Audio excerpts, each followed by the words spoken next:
Chapter 95 to 100. I woke up with a yawn, the sun just barely peeking in through the curtains. I felt my arm pop as I stretched my arms. With a thought, I brought down all the bounded fields I set around my room out of habit. I rented just a random hotel room for a few days. It wasn't particularly difficult to find somewhere, and my new information came in handy. Apparently, hotels and the like have to verify resident status or the equivalent for visitors, which I didn't have before last night. So, good timing I suppose. Besides my hat and clothes, I didn't have any belongings laying about. Pulling my hair back, I got it how I preferred and wrapped it in the piece of cloth that Scat Hat gave me, giving it a little tug to make sure it was nice and snug. I stretched a little bit more. I feel kinda stiff. I rolled my head. Probably because you haven't done your morning exercises in several days. I paused, mulling Drake's words over. That's a distinct possibility.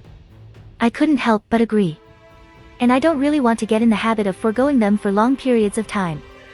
Even if it was just swinging my sword a few hundred times, it was good to do something. Not anything I would essentially call training, but it kept my body warmed up. Without much more thought, I walked out the door and headed out the hotel. It was right at the center of a large square. People were setting up with carts and such. Fresh produce, or bread that had come almost right out of the oven. Perhaps they were advertising for shops from other parts of the city. I'm curious, why are you going along with that thief's plans? I walked up to a little food cart, taking out about 20 lean. Half dozen, please. I placed it down, grabbing the bag of bagels I was handed. I bit into one, and it was the perfect amount of crunch and softness. Why not? I mumbled between chews, directed towards Drake. Just seems odd. Well, I have a few reasons, beyond just thinking it'll be a fun experience. I finished off my baked delight. First, I want to see Mistral. While I can go there anymore, this is a good excuse. I waved in and out of the crowd. I stopped for a moment, watching a human hand a little treat down to a girl with cat ears on her head. I couldn't help but smile at the scene. So far, I've seen several instances of overt racism, or rather speciesism, here, but that is definitely a welcomed reprieve. I wonder if they just call it racism, since the term evolved so many times over my own history. It's the first term that comes to my mind anyways. Second, the money would be nice. I admitted. I'm not particularly fond of robbing dust or stuff like that from common folks. Find me a dick and I'll gladly alleviate him of his goods, but I'm not going to hurt a decent person. And selling large quantities of gold just seems like more of a hassle than it's worth. That can't be all. I admit those reasons are probably enough to get you moving since you're not really focusing on anything important right now. I need data. I replied. And it was probably my biggest reason. I could probably go find some scum somewhere, some criminals that even I would find distasteful to poke at, but I don't really care to do that right now. I explained. The nature of aura and semblances is really unrefined in most texts I've read so far. How long would it take for me to find something worth noting if this is the norm? I would rather get a good look at aura and by extension, semblances, being used. Where else would there be an opportunity like this?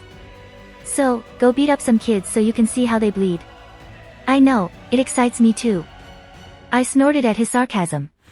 We still haven't figured out how aura affects you overall, beyond the physical boosts it gives. That's true too. I agreed, moving towards a familiar gate that led towards the Forever Fall forest. But all impressions so far show no negative effects, which isn't surprising considering it's my soul and all. But you can never be too careful with things like this. I guess seeing how the locals have adapted the use of their aura would be a good learning experience. Could probably shave off months of learning if you can glean something worthwhile. And, honestly, I really want to see how this whole plan of Romans turns out. Really? Seems kind of trite compared to what you normally deal with. Well, not everything can be magical terrorists or legendary figures. Took out my swords, letting them hover in front of my before tapping my hand against my cheek. Which one, HM? You. I gripped Dawnbreaker in my hand and began to swing it in the air. Besides, he interests me. Thought you only like girls. I couldn't help but roll my eyes. He wasn't spouting crap when he said that I reminded him of himself. I do see several similarities between us. It did make me think on several things. A different set of circumstances, a different life led, would I have turned out like him? I took a step forward, swinging my sword overhead, before stepping back. A thief? Alone. I corrected. The way he just dismissed any kind of bond, it really did make me think over some stuff myself. I won't deny that a lot of my actions resulted in those subconscious feelings from when I was still back in my birth world, but to see someone whom I don't quite mirror, but still resemble, turned out like that, it just makes me pause and consider my life. You are being surprisingly introspective and mature. I could hear Drake sigh. I remember when you were still a brat running around like nothing could touch you, getting into all kinds of trouble. Well, things happen and... Oh wait, that was last week. Yup, there it is. I deadpanned, mentally commanding one of my swords to fly off and impale a grim that was getting too close. I shook my head at his antics, a small smile on my face. I also wanted to see the interactions of my aura when in conflict with another aura user, so it just comes back to more data, I guess. This semblance thing sounds interesting. What do you think yours is? From what I understand, it's supposed to be a unique expression of oneself. I put my hand against my chest, letting my aura flow out, appreciating the coloring aurora that spread over me. Honestly, I was wondering if it would awaken my power of destruction. I walked over to a tree, channeling the aura into my hand and striking it within the force of a normal human. The aura sort of vibrated, pulsing out and destroying the trunk, the tree falling over with a loud crack. Reacts to intent, but hard to control. I muttered, making a mental note as I started to trying and control of my aura to get a better idea of how to utilize it. I remember you mentioning something about that before coming here. You feel anything different with that? Maybe? It's hard to tell because it's not purely something connected with my soul, but with my bloodline as well. I mumbled. I said before, it was basically a seed deep inside, unable for me to harness in any meaningful capacity. I paused for a moment, choosing my words. Using that same analogy, I think it just now germinated. I feel like I'm just missing something to actualize it, to have it grow into something. Some kind of catalyst, and your aura isn't compatible. I scratched my head, letting go of my sword as it drifted towards the others. Not quite. I think my aura awakening may have done the equivalent of splashing some water on the seed, but otherwise it's not doing much. It was frustrating, I could almost feel it, yet it was still slightly out of my reach. Maybe you need a good fight, get the blood flowing. Drake replied. Remember that big sea serpent we saw coming into the city? I was about to say something snarky, but... honestly, that sounds kind of fun. I wonder if I could get information on any big grim near here, because fighting someone in the ocean just sounded like a bad idea with regards to logistics. I wonder if there are any dragon grim. That's a thought. I agreed. We've seen a few now with some pictures in books, they seem to come in all shapes and sizes. Well, some thoughts for later. Roman said to head over to the club before I left last night. Something about going over the final details before I'm supposed to head over to Mistral. I feel like this plan is going to go horribly wrong. Think I should back out? I'm actually kind of invested in it now. Way too curious to see how it all plays out, especially since your role is a distraction. First you were against it, now you're all for it. I could only shake my head with a chuckle. Who needs an angel or a devil on my shoulder when I have you whispering in my ear? I'm not your babysitter, I'm here for the ride. Crashing and burning is still fun on the way down. Your confidence in me is astounding. I said dryly. Well, Roman said his partner should be around this time, guess I'll go meet her then and get a better idea of his so-called job. Non-canon make, a secret technique. Fate/Grand Order, Temple of Solomon. My swords flew all around, only to be knocked away with relative ease. The armor around my body receding, returning to the normal form of the gauntlet, the boosted gear. I was breathing heavily at this point, the dozens of boosts I used wearing off all at once and blood was already flowing down my lips. I looked to the side, my companions weren't faring much better. Don't suppose you got any command seals left? I asked. Ritsuka Fujimaru looked at me with sadness. What about you, Miss Eggplant? Mashu turned her head, a melancholic smile on her face as she shook her head. She wasn't in much better shape than I was. Chaldeans. The voice of our opponent boomed over this realm that existed outside of time and space. This workshop owned by the king of magecraft, Solomon. This is the end, this is where your ideals and your fate has brought you. You have fought against the inevitable, it is time to end this farce.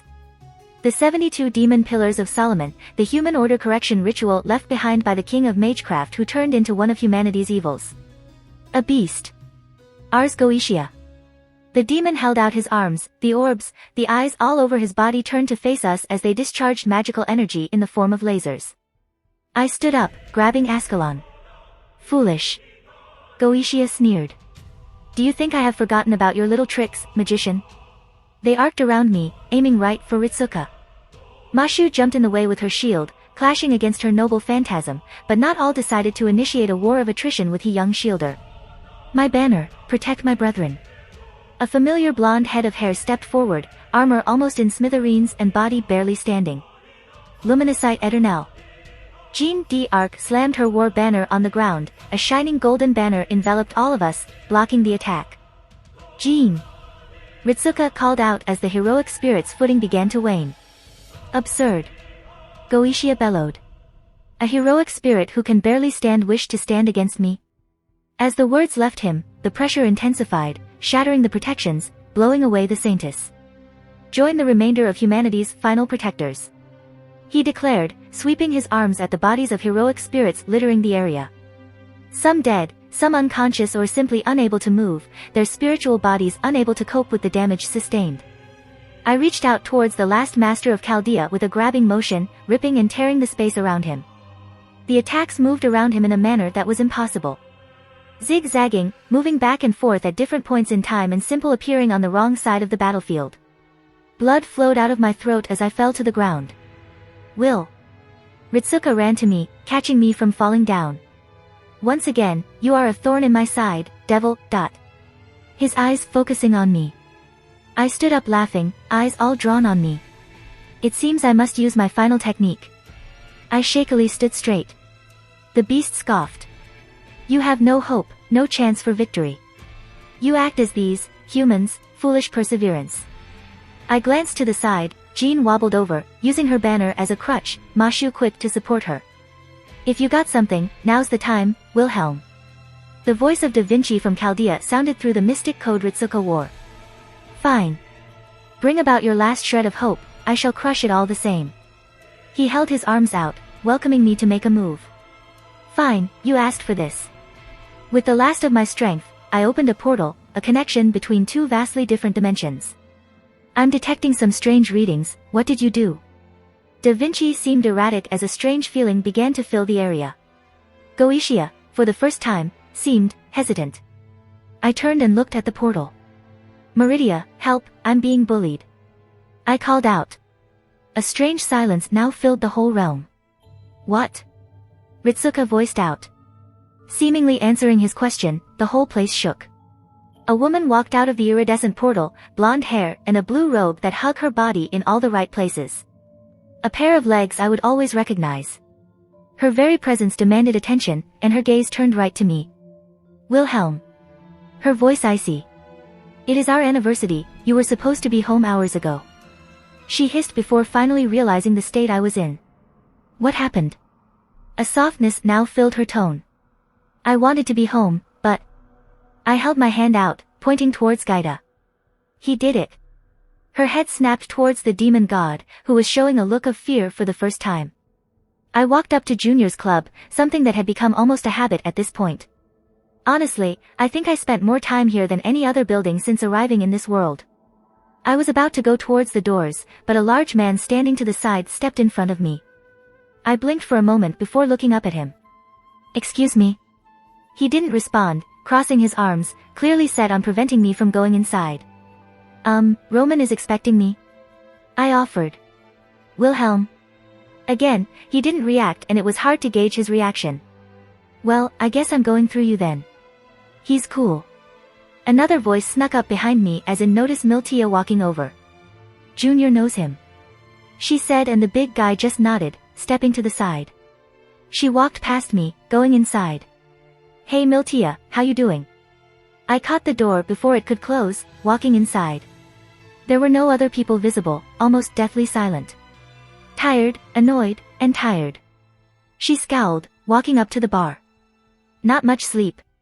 I took the same seat I had sat at before multiple times. It was supposed to be my day off. She scoffed, crossing her arms as she made her way behind the counter. Junior calls me in, offers triple my rate, doesn't tell me what's going on, so I throw on whatever I had and come running and I look like a complete mess. Well, she didn't look like a mess, but she clearly didn't put as much effort into her dress compared to the last time we met, but... You look good. I offered a compliment. She was wearing just normal jeans and a hoodie with her hair in a loose ponytail. You're such a dork. She rolled her eyes, a small smile forming on her face. I don't always dress up like a peacock, you know. I assumed it was mostly for your job. I replied. Wouldn't say it looked bad, but you clearly were trying to grab attention in a crowded building. You can do casual just as well as dressed up. Just because I wasn't interested in her romantically didn't mean I wasn't aware of her appeal.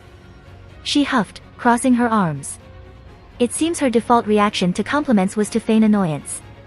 You were serious about before? What, about being friend? Why wouldn't I be? Most guys that say stuff like that are trying to get in my pants. She eyed me skeptically. I am upfront about any of my romantic intentions. Probably wasn't a good idea to mention that I had 3 girls in my life right now, and possibly a 4th in the future. She snorted. My job is to do rounds in a club, get guys to spend a bit more lean in hopes of me taking them upstairs. She started rummaging for stuff under the bar, setting supplies on the counter. I'm not a whore, but I do decide to spend a night with a guy every now and then. Are you trying to scare me away? I raised an eyebrow. She shrugged. Most people don't like to hang around people like me. He took a few bottles out, mixing them with a decent amount of skill, though nowhere near the level of junior. She poured me a glass, pushing it towards me. I picked it up, taking a sip. My mother was a prostitute. I stated, enjoying the taste. I'm not going to think you're icky because you like to have sex with someone who catches your interest. She just blinked at my statement, staring down at her drink before taking a large gulp. You're annoyingly nice. She ran the tip of her finger around the mouth of her glass. It's not just looking pretty. Me and Melanie also work as bouncers, making sure no guys get too frisky, or no one starts slipping anything in any drinks. She seemed to open up a little bit. The occasional aura user comes make trouble too, so me and Mel handle those idiots. I should stop by some night. I offered. What, you want to come hang out, dance, maybe talk about boys with me? She said sarcastically, but it lacked any kind of venom in her tone. It seemed like it was one of her default reactions. Sure, I'll be your wingman if you want. I smirked. She looked a little amused by my comment, probably about to say something until the front doors burst open, a familiar orange-haired man walking in. Kid, you made it. He exclaimed. Trailing a little behind him, a woman casual strode inside as well. She had an eye-catching hair color, half brown and half pink, yet it seemingly worked quite well on her. She was rather short, even with the heels she wore, and a parasol in her hand. Let me introduce you to my partner in crime, Neapolitan, or just Neo for short. His partner gave a little wave. She doesn't speak. He added. Like the ice cream? I raised an eyebrow. The little girl smirked, and the area around her shattered, disappearing. I blinked for a moment, gripping my drink tightly right as another hand reached for it. The seat next to me shattered like glass, the girl appearing, trying to steal my drink from me.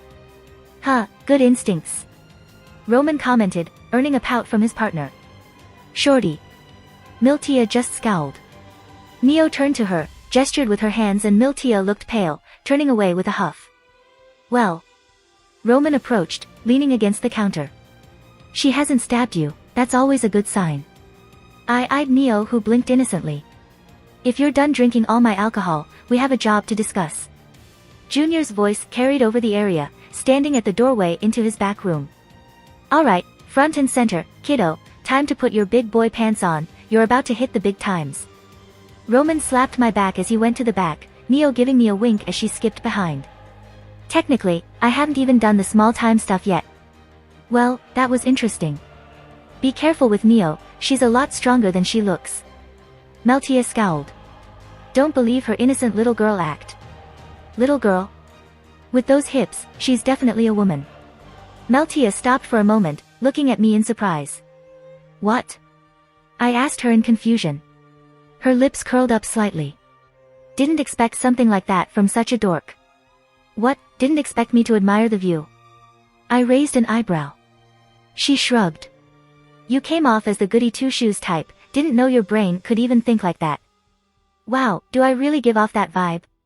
I was honestly surprised. She let out a laugh. Come on, choir boy, Junior's waiting. Alright, ladies and gentlemen. Roman clapped his hands, grabbing everyone's attention. I looked around the room. It was me, Roman, Junior, Melanie, Meltia, and Neo all sitting around a whiteboard. The name of the game is robbery. He swept his gaze around. Anyone who doesn't want to be involved, get the fuck out now. No one moved, but Melanie made a noise to draw attention. Who is he and why is he here? She gestured to me. Actually, that's a good question. I agreed, much to Melanie's bemusement. Alright, that's fair. Roman nodded. Kid here is a distraction. Honestly, anyone could fill his role, but it's hard to find someone with his specialty. Punchable face? Meltia offered. Roman smirked, snapping his fingers. Right you are. Yeah. I rolled my eyes. Can you explain properly? Buzzkill. Roman moved on easily enough. Alright, so Kid here is going to be our patsy to draw attention in the Mistral tournament coming up. We're going to rig the thing up until the top 16, giving him a free win each time. I chose him, because he looks about the right age and within arm's reach. I had blackmail, and he seems smart enough not to fuck it up, which admittedly, is a low bar that many of our minions can't seem to clear. That's going to be a lot of attention on him. Junior noted. I hope I'm paying for more than just some spectacle. Ah, was Junior bankrolling this heist? That's part of the plan, and where I need you lot to come in. See, you all are going to promote him. Junior looked unamused. What? Promote him, put up flyers, tell everyone about the kid who came from your club that's going to compete. Roman flourished his hands for added effect. Why? Junior asked. We need Lil Miss Malachite's spies to notice and give the boss lady time to contemplate. Roman explained. Mother? Meltia looked confused. Wait, mother. You want to fuck with their mom? I interjected. Oh, we're doing a job that's going to piss off that woman. Melanie picked at her nails. She tried to look uninterested, but the look in her eyes betrayed that. Not the reaction I expected with their mother came up, but I can't exactly toss stones from my glass house over here. Righto, stop skipping ahead. Roman gave me a look. So, Malachite Sr. still has spies around to watch us. Obviously they can't really do anything in your turf, Junior. Junior just grunted and I realized that he was probably the boss around these parts and not merely an information broker. As I was saying. Roman continued. Promote him enough to grab her attention. She'll be focused on YU, he pointed towards Junior. Would bother with a nobody like him. He then pointed towards me. Of course she's going to investigate since her spies will no doubt reported to her that I've been walking in and out of here a lot more recently. So, you want mother's eyes on you, why? Melita asked. I'm glad you asked. He snapped his fingers, pointing towards the whiteboard. Neo, do your thing. The area around the board shattered, and was replaced with pictures and such all over. His cane slapped at the top corner. The kid is going to give a signal, one that would force the spider bitch to act. At that time, we're hitting her two biggest stashes while all her people try to grab the one who pushed her face in the mud for the whole world to see. Ah, she would be forced to act to save face. You know mother's stashes. Melanie stood up, clear surprise on her face. Roman took out a cigar, lighting it up with a smirk. Honey, who do you think I am? Where do we come in? Melanie asked, clearly still excited at the prospect. Muscle, Roman said bluntly. Believe me when I say, this is going to be a hot exit. Malachite Sr. holds half of Mistral by the balls, you better believe she'll ground all outgoing bullheads to stop us. I need you both to keep our getaway clean of pests. Fine. Melanie sat back down. My cut better be worth it. How far away is the bullhead from the stashes? I asked, earning everyone's attention. Good question, kid. Roman nodded in approval. The answer is, too damn far. How long can she ground all the bullheads? Roman looked thoughtful. A couple hours, give or take. Wouldn't it be better to just go to ground for a bit, wait for her hold to wane? Even if the authorities are in her pocket, they can't keep inter-kingdom flights grounded too long. Wouldn't that open up issues with other kingdoms to make comments? I wasn't too aware of inter-kingdom politics, but it seemed unwise for Mistral's government to get any kind of flack due to her personal issues on an international scale. Me and Neo would be fine, the sisters would be fine too, but you'll be all alone, kid. can she even touch me while the tournament is going on? Very unlikely, too many cameras, and the government would come down on her hard for such an overt move on her part. Hell, if the tournament is seen as unsafe by other kingdoms. Roman just laughed at the thought and I could fill in the gaps. There you have it, just let me have a go, worst case I'm fucked and you can get out of there without me. I mean, the absolute worst case, I could always just portal back to Vale, but I didn't want to really reveal that at the moment. Roman gave me an appraising look. You got balls, kid, I'll give you that. He chuckled. Alright, if you want to play it like that, it's your ass. He shook his head. Alright, the big picture is painted, time to settle the details. Right now turn to your left. Roman held a camera, snapping pictures. Like this? I asked. Good, the ladies will love this, now why don't you give a little pout? Wait, what? Why don't we try something else? Roman tapped his cheek. Actually, let's lose the shirt.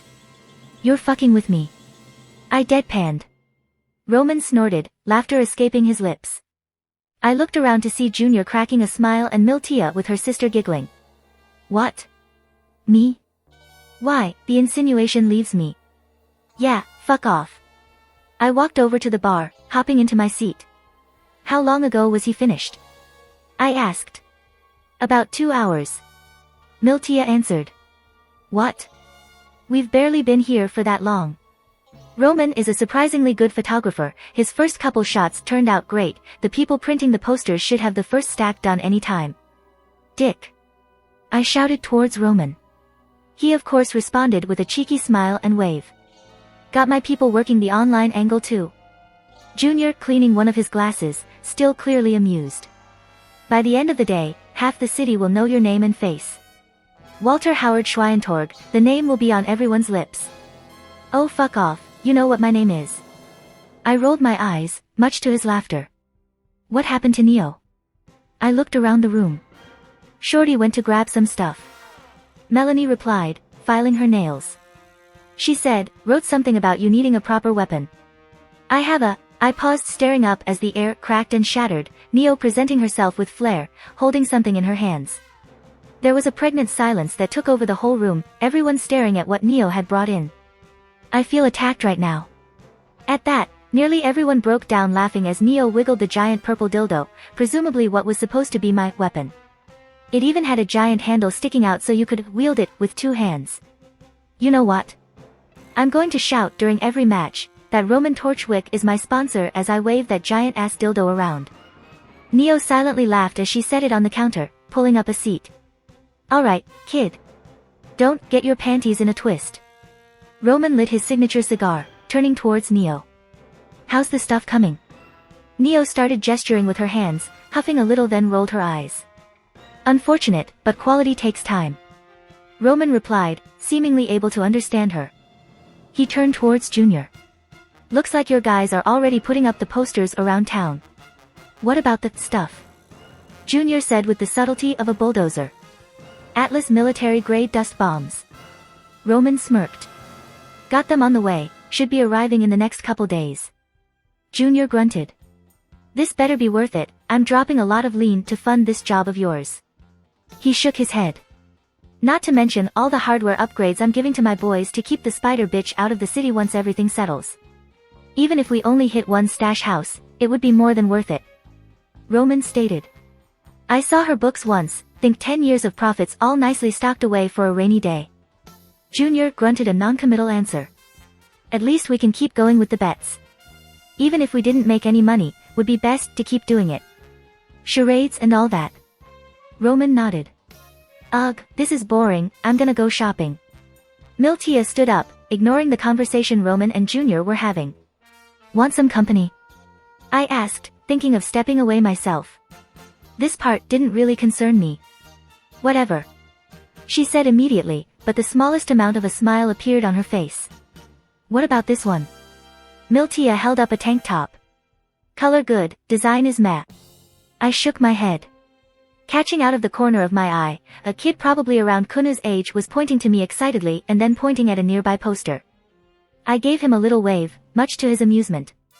Junior's men work fast, I had seen dozens of posters up already as well as several more walking around. Their uniforms were pretty easy to spot in a crowd. I think I may have underestimated how popular this tournament was. I turned back to the rack of clothes. What about this? I pulled another shirt off the rack, holding it up to her. Really? She raised an eyebrow. The asymmetry works well on you, it complements your hair, and the color matches your eyes. I scrunched my nose, thinking it over. Would go well with pretty much any kind of jeans, though shoes are an issue. She grabbed it, holding it up to herself as she eyed a mirror a few feet away. It really does. She seemed surprised. It's weird how you're good at this. At looking good? I raised an eyebrow. Have you seen me? I waved my hands, gesturing to my clothes for added effect. She let out a small little snort, her lips curling up. You really do take after Roman. I choose to take that as a compliment. It wasn't. Too late, I have taken your words as praise. Brothers, you're insufferable just like him. Stop, my ego can only get so big. She scoffed, crossing her arms before reaching for another article of clothing. What about this blue one? Nah, red is definitely your color, matches your complexion more. I shook my head. But you already knew that. Wanted a boy's perspective.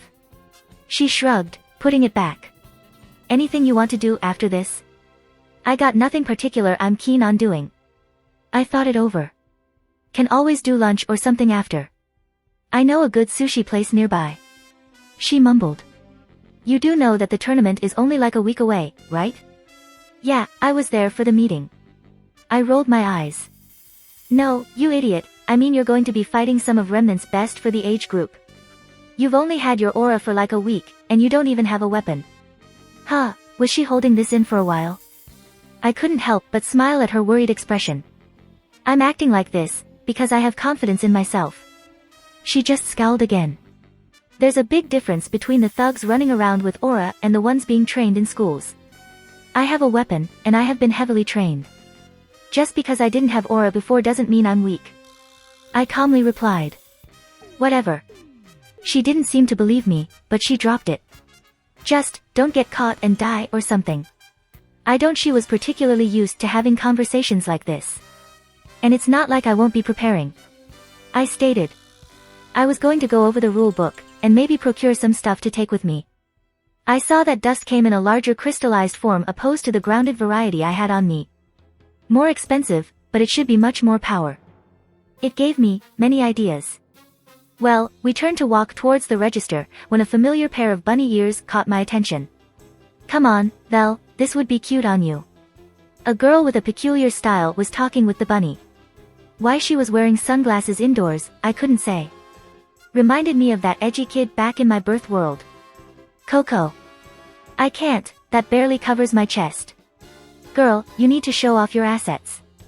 Her head turned, staring at me. This would be cute, right?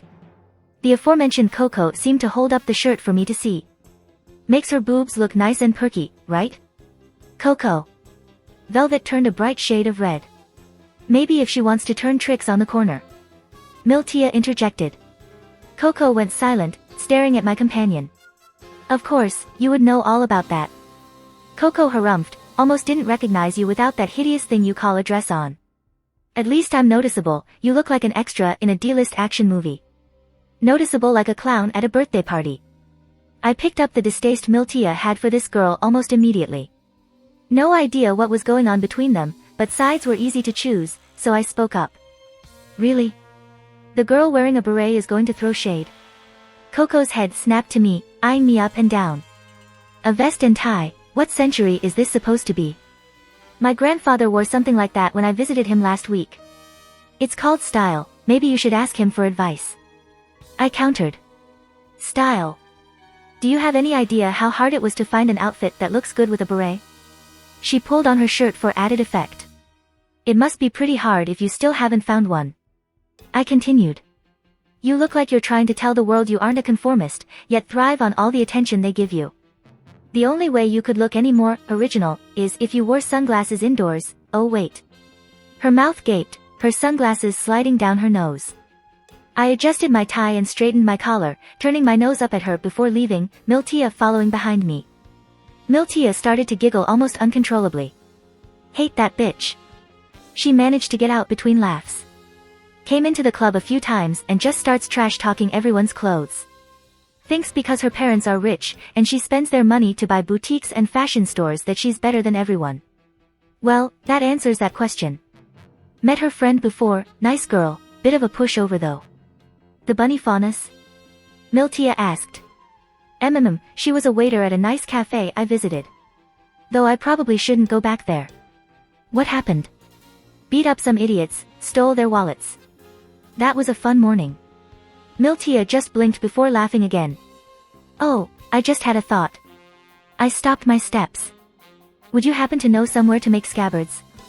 If I didn't want to show off my storage ring, I would need to carry Mirage on me, and my favored sword deserves a good home. This is the third one. Miltia lead more towards another store. She was getting, not annoyed, but not really happy I suppose. But she was happily swinging another new bag in her hand. Some kind of oil for keeping her claws nice and clean. She utilizes a type of claws in combat, interesting in of itself. The shop looked a bit older than the others, not unkept, but definitely had seen a lot of years. We walked in, greeted by the sound of a bell atop the door to alert the owner to customers. The man behind the counter was an older gentleman, but he gave a genuine smile when we walked in. What can I do for you youngsters? He needs a sheath for his imaginary sword. Miltia chimed in, still not believing me.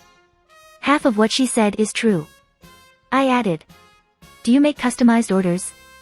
He sat up from his stool behind the counter, stretching his back a little. It's been a while since I've had someone wanting me to make a design from scratch. He chuckled. Kids these days with their mecha shift weapons don't seem to appreciate the basics. I can see the utility, but I'm satisfied with just a sword. I nodded. I wasn't too sold on the mecha shift weapons these people usually used, but I could understand where the idea came from and why it was so popularized. It simply wasn't my cup of tea. As a curiosity, I wouldn't mind having one created, but I couldn't see utilizing it any a true fight. Well, I have some old works I did, see if anything catches your eye. He slowly bent down, pulling a few items from under the counter. Everything he set on the table weren't all scabbards. There were combat boots, bags, and other items that one may take into combat in the wilds. But, it was a good idea to see his particular skills and style he predominantly used. Oh! I exclaimed. This color is perfect, matches the hilt. I held out a scabbard he set on the table, made for a sword much wider than my own. What about engravings? I may be old, but my hands are still steady enough to decorate it how you want. He smiled. What do you think? I held it up for Miltia to see. Hard to judge without a sword. She rolled her eyes. Fine, fine. I might as well show her. Just keep it a secret for now. What are? I flipped my hand over, allowing Mirage to appear in my hand. Miltia just stared at me for a moment, blinking in confusion. What a beautiful weapon. The old man stated. Think you can do something with this? I would be overjoyed. He nodded enthusiastically. You already discovered your semblance? Miltia practically shout out. I pursed my lips. Toot toot, no faith in me. Not really, but I didn't want to reveal all my secrets just yet. Well, maybe you won't get your ass handed to you so badly now.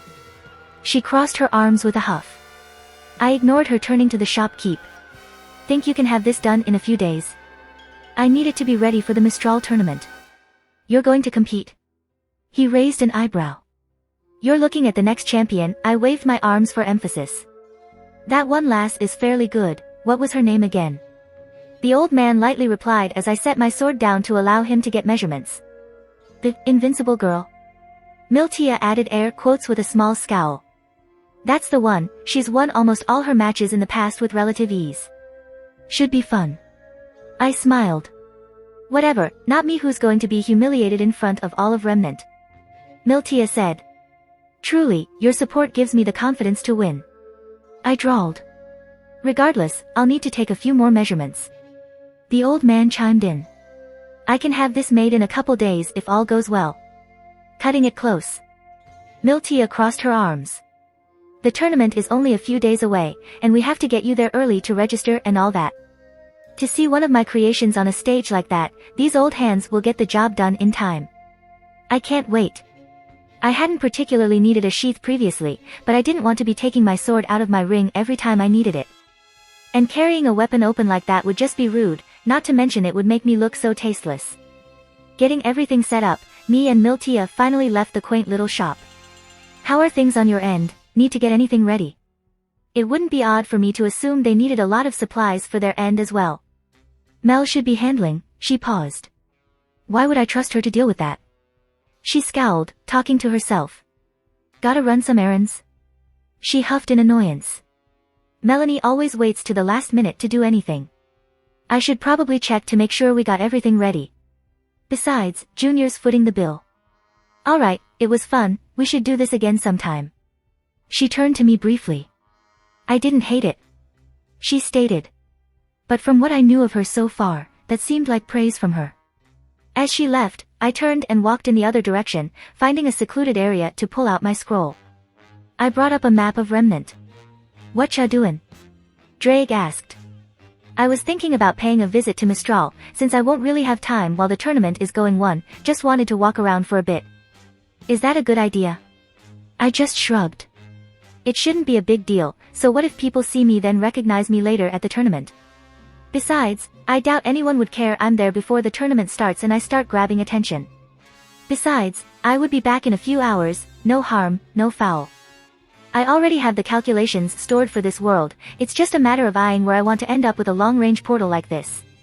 Despite what one may think I don't just will it to open where I want to go, there are a lot of variables to consider if I hadn't already established the place as a go-to by being there before. That's not to say I can't just pop in places I've never been before, but it takes a bit more precision to accurately appear. Well, here we go. I slashed open a portal and walked through. Wow. I couldn't help but blurt out, standing on the side of a cliff as I overlooked the aforementioned Mistral. It was gorgeous. A large city built into the side of a mountain. The architecture was reminiscent of Eastern designs, but I could also see some Greek and Roman added in. This alone made the trip worth it. I took out my scroll and started snapping pictures. Can't wait to show these off when I go back home. Descending the little cliff I was on, it wasn't particularly difficult to make my way in the city, and boy was it bustling with activity. The place was clearly in celebration mode. Posters everywhere, decorations up and about, I also saw promotions for certain competitors. Guess this would be considered one of those home field advantages. Wow, even the food is similar. I muttered, walking past a ramen stand. It's surprising how much some of the stuff here mirrors a world entirely different from theirs. An infinite universe, applied to the greater multiverse. I shrugged. There was the theory that the collective unconscious of humanity permeated beyond just the cluster of Earths that Alea was personified in. Sort of like an unconscious psychic connection that humanity had with its counterparts across dimensions. Whether it was true or not was anyone's guess, but something seemed to connect humanity as a greater whole. Anything that can be imagined is happening somewhere at some time. Pretty much. I nodded. Creation is full of wonderful and unimaginable things, this is mundane by comparison. Not that it wasn't interesting. Ooh. I paused, looking at someone handing out flyers. Can I have one? I walked up to the kid who looked to be around 17 to 18. We're doing tours from 12 to 3 o'clock. He handed me the paper. Reading it over, I couldn't help but have my lips curl up in a smile. The academy here, Haven Academy, was doing tours. Perhaps in an attempt to bring in talent from other kingdoms? I was actually quite interested in one of these supposed huntsman academies. I pulled out my scroll and checked the time.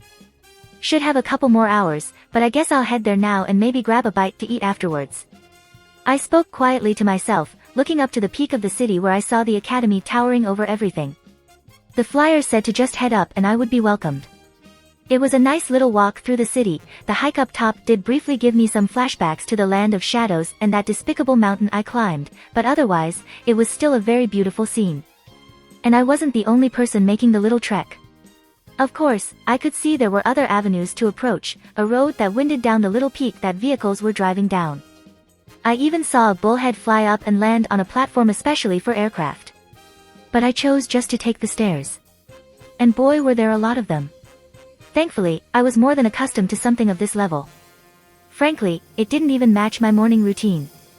And it was amusing to see all the other guests going up and down, it was quite lively. Right this way, the next tour will begin shorts, if you could all gather in the grand hall. A woman shouted at the entrance of the gate, perhaps a teacher judging by her age. She ushered everyone forwards towards a large building. Great Hall was probably an apt name, it was very grandiose. The whole school was very well designed, the just little peeks I took around the area made for a very flattering picture for the academy as a whole. I followed a few more heads inside, children and adults looking around with wonder. I couldn't help but feel something similar. While I wasn't as in awe, due to the nature of the academy, I was more so appreciating the whole thing as an outsider to this world. I walked around a bit, admiring everything until my eyes fell on a large statue that decorated the center of the hall. Something pulled on my attention. I walked over, placing my hand on it, and I felt the faintest feeling of magical energy. Which wasn't too strange considering the nature of the dust here, but this thing didn't look like it had any contact with dust. Alright, everyone, we're about to begin the next tour. A peppy voice boomed over the building, drawing everyone's attention. I glanced back at the statue and hesitantly wove an illusion over myself, watching everyone file out of the building. You think something is here? Call it instinct. I replied, undoing my little illusion as everyone left. Maybe it's nothing, but a mystery is fun to explore. I put my hand back on the statue, pulsing magical energy into it. No immediate reaction, but I was mildly surprised to find out that the thing was an elevator. Taking another look around, and seeing the place empty, swiped Mirage again, appearing out under the thing in the elevator's shaft as I started to fall a long distance down. My wings unfurled to catch myself, landing quietly at the base near a large lake. The platform I landed on was basically connected to a large rock with big tree growing out of it. I looked up the elevator shaft to see the whole thing surrounded by a large cavern. I must have been way under the city at this point. Fascinating. I mumbled, taking in my surroundings. The magical energy here is much more concentrated. This place gives a strange feeling. Yeah, something is here. I took a step forward on the platform I found myself on. At the other end, there was a strange orange door. The platform underneath me began to light up, illuminating the whole area.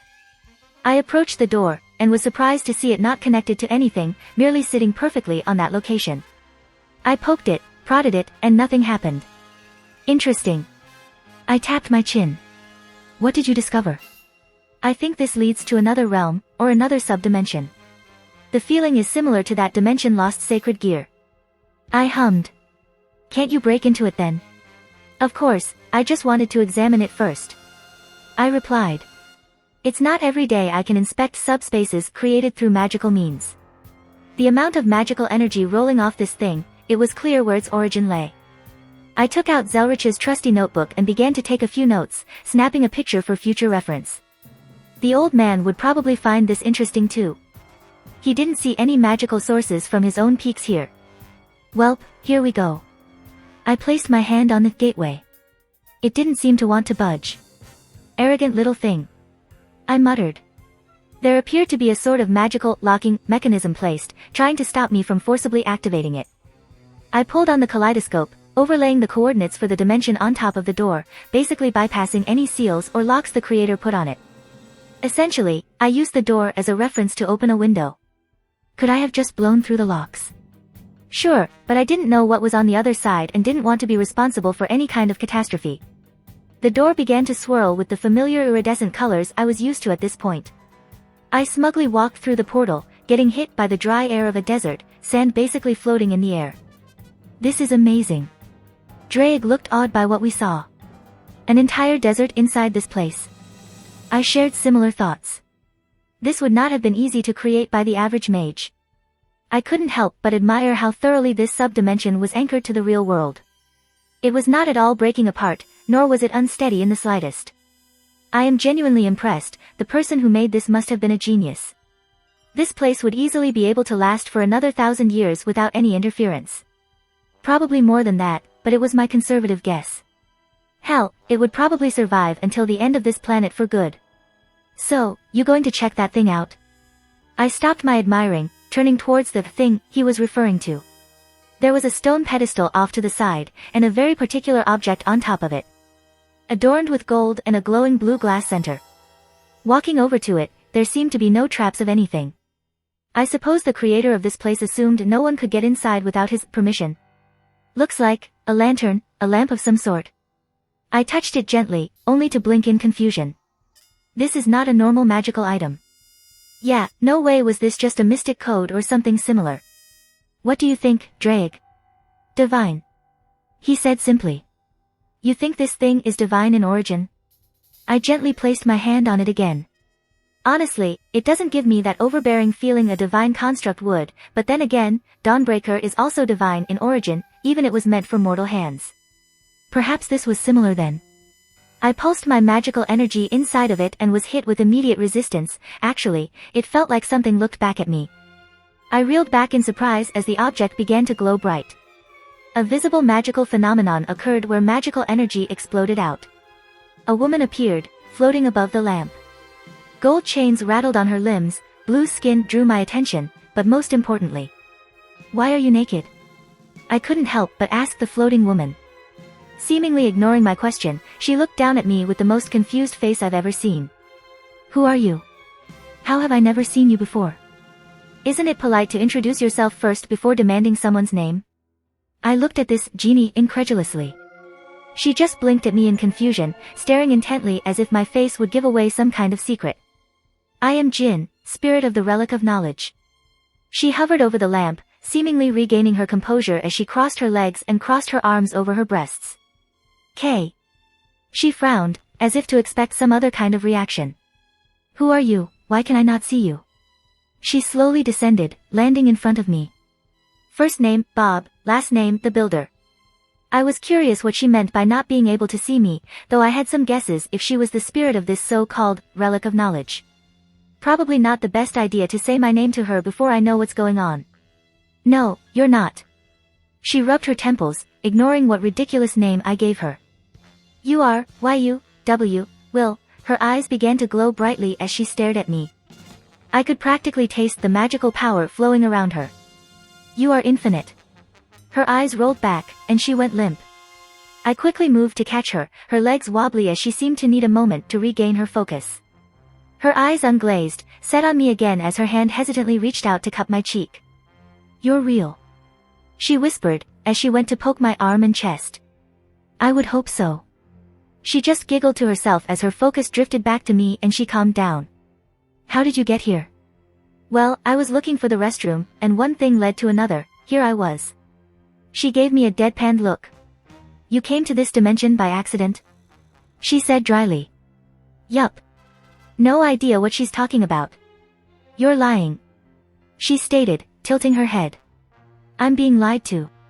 She whispered to herself again, turning back to me. Do it again. Do what? I just blinked in confusion. Lie to me.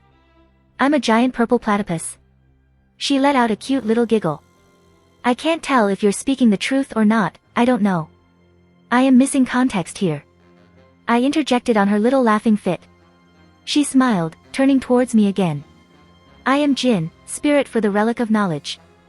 I know everything past and present. Every century I can answer 3 questions about anything not pertaining to the future, 2 questions remain. Oh. Well, that isn't good. And you are unknown to me. Her face invaded my personal space. There are only 2 individuals that I cannot see, I cannot hear. You are most certainly not one of the brother gods. Welp, looks like you were right, Drake. Knew it. How much you want to bet these gods are responsible for why the world is fucked up? Suckers bet. So, like, you can hear people's thoughts. She had a form of clairvoyance, I guess, to see everything that's going on in the world. I know everything past and present. And you can't hear my thoughts. Correct. Oh, that's good, would be awkward otherwise. I don't have to read your thoughts to know what you're thinking. She rolled her eyes, her arms pushing against her breasts for added effect. That's fair. I nodded. They were very nice boobs. I have 2 questions remaining for this century, you may ask your questions. I'm guessing that I have to intend to use said questions, otherwise they would have been used up already. That is correct. She stated. Huh, are you allowed to just tell me whatever you want? If so, that would be a big loophole. I am not allowed to divulge information unknown to you, other than my purpose and my origin and anything that corresponds to my use. She iterated. That seems mildly exploitable if you were keen to. I pointed out, earning a small smirk from her. But I don't really have any questions that need the use of magic to answer right now. I would think this over a bit, see if anything stuck out. I was not really hung up on any particular issue that needed this method to deliver an answer. I'll see you later. I waved at her, turning around, only for her to block my way. Probably best to not mess around with this thing if I don't need to. You're leaving? Yes. Places to be, people to see. And you aren't taking me? She gestured towards the supposed relic. I hadn't planned on it. Felt weird to take it now, maybe if it were a weapon or something I would be more enthused, but it's probably useless outside of Remnant. Take me with you. She said sternly. That seems like more trouble than it's worth. I replied. I hesitate to ask why you want to come with me. How long do you think this dimension has existed? How long do you think it has been since another person has found and used me? She asked, clearly getting around the issue of telling me information I wouldn't know. So, you're lonely here. I hazarded a guess. I looked at you. She pushed her forehead against mine, staring into my eyes. So many colors, Remnant is just one tiny little speck. My face hardened, realizing what she was talking about. You tried to peek at something you shouldn't have. My eyes narrowed at her. She hesitated for a moment, stepping back. I am Jinn, spirit for the relic of knowledge. I am supposed to know everything. Never before have I not known something unless it was the hands of my creators. Now something like that was dangled in front of me. She sounded excited. What exactly are you trying to say? Take me with you. She reiterated. I think I understood what she wanted. You don't just mean from this place, do you? I don't know what I saw, but there was so much, and I want to know it all. She moved her arms, letting me see her body fully. Anything you want, I'll give it to you, just please take me with you. This is not how I expected today go.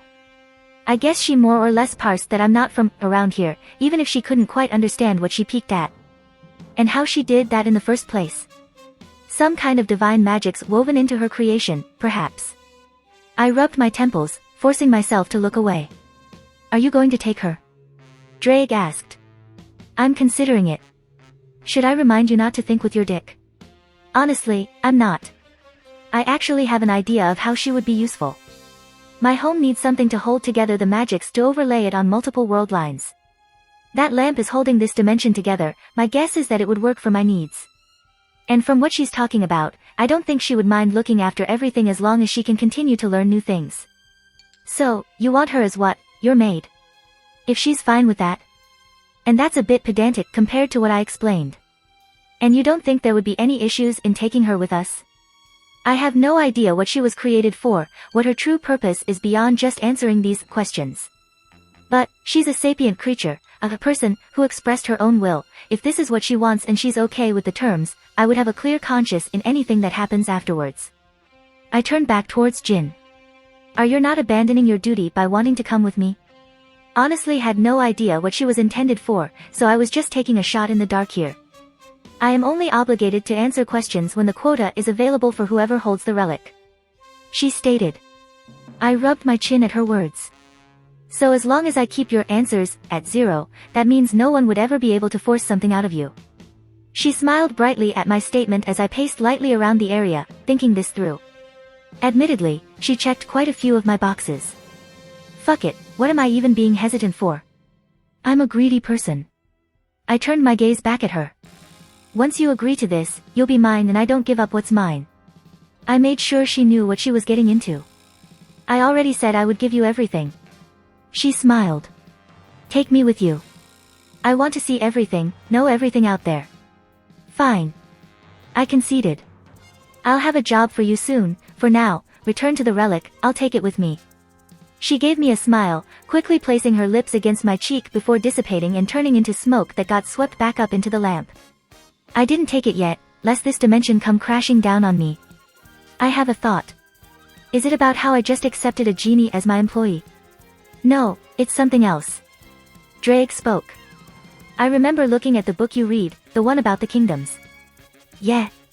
Well, wasn't the symbol of this kingdom a lamp, similarly to this one you just obtained?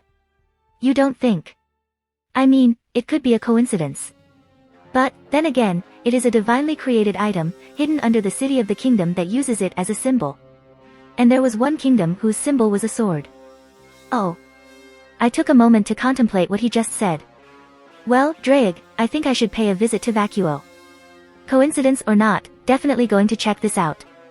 The relic was on the kingdom's flag, under the kingdom's academy. Other kingdoms have objects on their flags as well, each also having a huge academy, not a big leap in logic. Ah, that was the kingdom's name. Yup, I feel like there are some very educational reasons that I can't care to make up to rationalize stealing that sword. If it exists, that is. Well, guess it's time to pay a visit to the big desert to the west. Well, she did say that she doesn't get visitors, so it's likely this sword, if it does exist, is also sealed away. Wait, she said 3 wishes a century and only 2 remained, that means she was visited within the last century. I rubbed my chin. I don't think she can actually lie, so there appears to be more going on than what I know, but at the same time Jin wouldn't be much help unless I used her questions. The plot thickens. I muttered, pushing away thoughts for now. It really didn't concern me for the moment. I yanked the relic quickly, opening up a new passage out of this sub-dimension. My day was far from over yet. I hate sand, it's coarse, rough, and gets everywhere. You deserve to die for that joke. Hee hee. I looked around at the endless sand dunes. The sun beating down on me, the dry air that pushed against my face. I've been here for like 5 minutes and yet, fuck this place. If there wasn't the possibility of a sword in this for me, I would totally have bailed. Hang on, I'm trying to find a memory of cheese so I can enjoy it with all that wine. I just grumbled, kneeling down and grabbing a handful of sand to add to a baggie, putting it away in my ring. Looking up, I could see the academy on the horizon. It was perhaps the tallest thing on the entire continent. And I knew for a fact I didn't appear too far away. Actually, I wanted to approach from a distance away. Popping up in the middle of a crowded area would probably been a bad idea. A little skip, and I was much closer, actually having to tilt my head up to see the whole thing. The city's walls practically in touching distance. It was an interesting design, a mix between Egyptian and probably Central America. The academy itself was a ziggurat, and instead of a city, it looked like a mobile market that sprang up overnight. While I doubt that conclusion, it looked like instead of an actual city, this place was formed by people settling down all around the academy and just continued to grow in that regard. I guess I couldn't blame them. This was probably the safest place on the continent from what I've read. Understandably, a desert isn't really a place for civilization to thrive. Well, this particular desert was lacking a large source of constant water like the Nile in Egypt. There was almost a straight shot to the academy like a road that no one dared to block. In fact, as I walked down it, I drew quite a few eyes. None quite hostile, but I could tell I was being watched intently. I paid it no mind, taking my scroll out to start taking pictures. While I did in fact wish to document the sights, I tried my best to seem like an oblivious tourist before ducking out and weaving an illusion over myself and making my way towards the gates. While they were guarded, no one even batted an eye as I walked through, large, weapon, on my back and combatish clothes. I could only assume there were several hundred students at a minimum. There was no way the guards would recognize every single one. The inside was more minimalistic than Haven Academy over in Mistral. A product of their environment, I could only assume. Even the kids didn't just stand around outside or just do school kid things. Honestly, it seemed like everyone had somewhere to be here, moving with a purpose. But what caught my eye, at the center of this courtyard I walked into, a large statue of a sword, similar to the one I saw of Jin at Mistral. Well, I'll be damned. I put a hand on it and felt something very familiar. Ha! Called it. Well done, Drake. I'm deciding dinner tonight. Fine, fine. You definitely earned this. I quickly pulsed mana and got an idea of the structure and ripped open a portal down the elevator shaft. The feeling of my wings coming out was refreshing as always. Oh, it's a bit different. I swept my eyes around my surroundings, landing on a platform reminiscent of the one from Mistral. Except, there wasn't a large tree here. Instead there was this bioluminescence plant everywhere that lit up the cavern. I looked around for a moment more before taking out the relic of knowledge, giving it a little tap. Jin. A moment later the naked blue woman came out in a swirl of mist, looking down on me. Do you have a question? She asked me happily.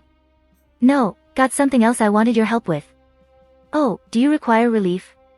She looked at me coquettishly. Yee. Focus. Right, right. I shook my head. Later. I said, clearing my throat. Actually, thought you may want to be here for this. She hummed, not commenting as she took in her surroundings, clearly recognizing where she was. So, I'm assuming that a sword is on the other side of that door. I pointed towards a dimensional door just like Jin's. She smirked. Is that a question? She lazily floated towards me. Ah, I suppose you can't answer. I grumbled. This is going to get annoying, I'm going to have to find a way to overcome that limitation. Her eyes brightened immediately, clearly giving me an approving look. I suppose such a limitation is an annoyance on her as well. I stepped towards the bright orange door at the other end of the platform. The makeup was almost exactly the same. Placing my hand on it, the colors began to swirl and change as I hijacked it for my own purposes. Amazing. Jin commented, looking at what I was going. I guess you're already aware I am capable of magic. I looked towards her. Now that you have confirmed it, I can speak of it freely, she beamed. I'm curious where you learned such a thing. That is a long answer that would need many drinks for me to explain. I waved her off.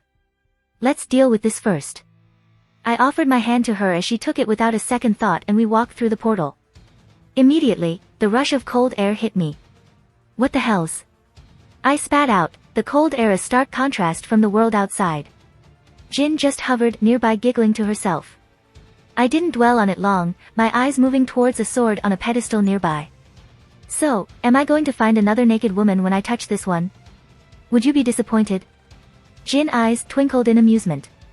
I would not be. I came to the conclusion as I glanced at her legs. I didn't hesitate this time, I placed my hand on the sword, and nothing happened. Ah, no beautiful sword spirit to tempt me then. Don't sound so disappointed when I'm right here. She cooed, head right next to my ear. Alright, time to stop messing around. I gave the sword another thorough look. The blade was almost crystalline in structure, could have even been mistaken for glass, if a different shade of blue than my mirage. It was decorated in gold, following the Relic of Knowledge's color scheme and overall design. Good weight. I gave it a swing. It is amazingly well balanced, so, I have no idea what this does, and I hesitate to mess around with a divine weapon. Hem. Jin sat her head on my shoulder, getting my attention. Fine, I guess I'll ask a quest. I paused as something expanded out of Jin.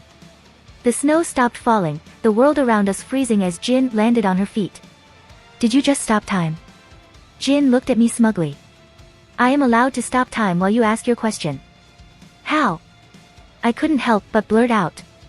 The amount of power needed to stop time for an entire world, unless that's not what you're doing. I muttered. No, that's obvious not what you're doing. Even your creators couldn't stop time for the entire planet for an extended period. A little bubble, a pocket of localized time created around us, we are outside of the normal time and space axis for a brief moment, then you insert us back right at the moment we left. Jin's eyes widened slightly.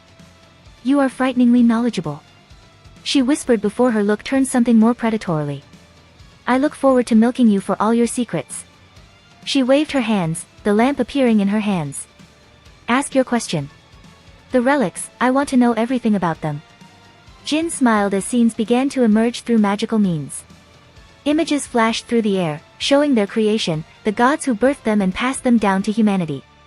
4 relics in total, each representing one of their gifts to mortals. Knowledge, creation, choice, destruction. They weren't just powerful items created by divine hands, they had another purpose. Their creators, these brother gods, they left remnant for who knows where. But when the 4 relics are gathered together, they act as a beacon to summon the gods back and they will judge humanity. The details on that are vague as they aren't part of the relic's history, but the idea of calling back these gods who so readily abandoned the planet, it didn't sit well with me. I shook my head, compartmentalizing everything I just learned. 4 relics, huh? I looked as the surroundings returned to normal, as we aligned back with the normal flow of time. That's right. And you now possess the Relic of Knowledge and the Relic of Destruction. Jin confirmed. I guess since we both know that information, she can speak it openly. I looked down at the sword of destruction. It possesses the ability to destroy anything 3 times every century. Otherwise it is just a supernaturally good sword, even divine in quality. The idea that it could destroy anything almost made me snort in contempt. I doubt the gods who created it would allow themselves to be destroyed by such a thing. Let me guess, It utilizes the concept of destruction and forces it onto a target, thereby destroying it. Jin paused again. You can even understand the conceptual nature of the relic. Truly, I have no regrets about my decision. I held the sword out in front of me. What do you think, Drake? Pardon? Jin looked at me in confusion. Might as well let me meet her. Right, I almost forgot. I smiled at my new companion, summoning the boosted gear on my hand. She marveled at it, almost hypnotically so. Hello. The gem on the gauntlet lit up, Drake's voice coming through. Hello to you too. Jin said with clear amusement in her voice. I do not know who you are, this is becoming the best day of my existence. I am Drake Gotch, the Red Dragon Emperor, he introduced himself. A dragon? Jin exclaimed in surprise. I take it dragons are rare. I hazard a guess. Jin sighed. Is that a question? She sighed in annoyance.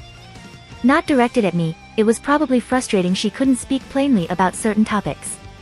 She huffed, moving closer to me. May I? By all means. I held it out for her to inspect. I wouldn't hold back with my people, she already gave herself to me, if she wanted to look at my stuff, I wouldn't stop her. Fascinating. I can tell this was not created by mortal hands. She spoke without much thought in her words. My free hand slipped down, moving towards her ample rear and giving her but a little squeeze. Her head perked up, she gave me a knowing smile as she adjusted herself to give me a better angle. As much as you both are undoubtedly enjoying this, perhaps we could focus on the important matter at hand? He said dryly. I wanted to argue that I had a very important matter in hand, but he was right. I could molest her but whenever I wanted, needed to focus on this sword. So, you thinking what I was thinking with this sword? Power of destruction. Yup. I nodded. They work off similar concepts, I can probably use this sword as a catalyst to bring out my bloodline. What is the power of destruction? Jin looked at me expectantly. A bloodline ability of my family. It's similar to the ability of the sword, the power to destroy anything essentially. Though it varies on strength depending on the user. I sat down cross-legged on the cold ground, bringing out my enchanting table from Skyrim and placing the sword of destruction on it as Jin quietly sat down across from me, happy to watch what I was going. Aura gave my bloodline a little push, but it isn't enough. I closed my eyes and held out a single finger and focused on that little budding seed I had deep within me. My aura flared as it tried to coalescence on it, to nourish that tiny little speck. I could feel a bit of sweat pouring down my brow as I forced it to materialize. Opening my eyes, there was the tiniest whiff of destruction energy. The blackish energy blowing each way as I focused on reeling in the tiny little manifestation. This is the best I could do. Maybe in a few centuries of trial and effort, it could become usable. I said dryly, though the strain of just maintaining this little thing was visible. I was forcing it out, forcing it to take root. But what if the sword nourishes it? Drake practically voiced my thoughts. I didn't bother with any more words. I held the sword with the boosted gear and I pushed my power of destruction inside. Using my aura to guide it, the concepts of the two foreign entities began to react. Using the techniques that ScatHack taught me, I began to refine the weapon and my bloodlines into each other while using the enchanting table to help facilitate the process. My eyes shot open as I let out a gasp of breath. My aura was sucked in, my supposedly ridiculous amount of aura was drained in a second and I felt like I had just been punched in the kidney by a dragon. The sword fell to the table as I clutched my heart. The next few moments were a blur, as I felt like something was forcibly flowing in and out of me, my body trying to cope with the process. When I finally regained my surroundings, I found myself staring up at a familiar blue face. Well, that was unpleasant. I muttered. Was that what happens when your aura gets drained so rapidly? My soul felt like it was gasping for breath. Are you okay? Jin looked down, my head resting in her lap. Yeah. I mumbled, sitting up. That was an interesting experience. You're telling me. I rubbed my eyes. I think I succeeded but, some unforeseen consequences. I looked at the sword of destruction float up next to me with a small smile on my face. With another thought, my aura flared, and it ignited in the familiar destructive energy. The sword is a catalyst, and my aura is acting as a fuel due to how I merged them together. The only issue is that I don't think I'll ever use my power of destruction without the sword. It wasn't going to be much help anytime soon anyways. Well, you're not exactly on a clock. Yeah. I knew what he wanted to say. I have no regrets. The opposite actually. With a thought my sword flashed through the air, cutting in every direction, destructive energy cascading off. I was quite happy. I have the power of destruction. FGO Omake number 2 Solomon's Temple, Epilogue. And that's how I saved the world. We all sat around one of Chaldea's large conference tables. Servants all filed in the room, looking around. But most gazes were on me and Meridia. Pardon? Meridia gave me a look. How exactly did you save the world? Well, obviously if it weren't for me, you wouldn't be here. Thus, I will accept everyone's heartfelt thanks. I mean, she may have slapped Goetia around until he started to cry, or turned to horrific rage, but I think I played a much bigger part in this battle. No. Amiya seemed to answer for everyone. He's just jealous. So, this is your wife? Ritsuka spoke up. Yup, it's our 1-year anniversary today. I squeezed her hand. How exactly did you two meet? Da Vinci asked. Because you said she wasn't from Outworld. I'm glad you asked. I loved telling this story. Don't you dare. Meridia tried to shush me, but it was inevitable. It all began with a simple boon granted by a goddess. I started to spin my tale. You see, I cleansed a certain temple for said goddess and she proposed to me, what do you wish for your reward? So, I of course looked her dead in the eyes and said, be my woman, and the rest is history. Everyone was silent, except for Gilgamesh who burst out laughing at the end of the table, good, very good mongrel, exactly how one of my citizens should act. He caught his face with his hand, seemingly lost in his own laughter. Meridia just turned bright red, covering her face with her own hands. So, you tricked her into being your wife, why am I not surprised? Jean hissed. I turned my heads toward her, flipping my hand over to retrieve a golden chalice, taking a large drink from it. Pardon, did you say something? She began to twitch violently. Is that a holy grail? Why I do believe it is, huh? I took another sip of my drink, setting it on the table. Wilhelm, why do you have a holy grail not registered with our systems? Romani, sitting next to Da Vinci sighed. Yes, Jean, why do I have a holy grail not registered with their systems? My lips curled up, a smirk on my face as I stared at her. She ground her teeth. Because you stole it. Context please. Ritsuka raised his hand. Well, I realized one day that I was missing a centerpiece of my coffee table, and thought, hey, wouldn't a holy grail make a wonderful addition to the decor, so I set out onto a grail war. The grinding of Jean's teeth filled the room. I was the ruler for that war, and he comes in and steals it, leave me to clean up the mess. She pointed at me shouting. You arrogant, hell spawn, damned perverted, conceited. I lifted the grail up again, tuning her out as I took another sip. I looked her right in the eyes as she finished. Spell a single one of those words. There was a moment of silence as my words were processed. Reira, she screamed, trying to leap over the table at me, only for Mashu to try and hold her back. Lord, give me strength, so I can, MFPH. Saint Martha grabbed the other saint, covering her mouth as she dragged her away, arms still trying to reach for me.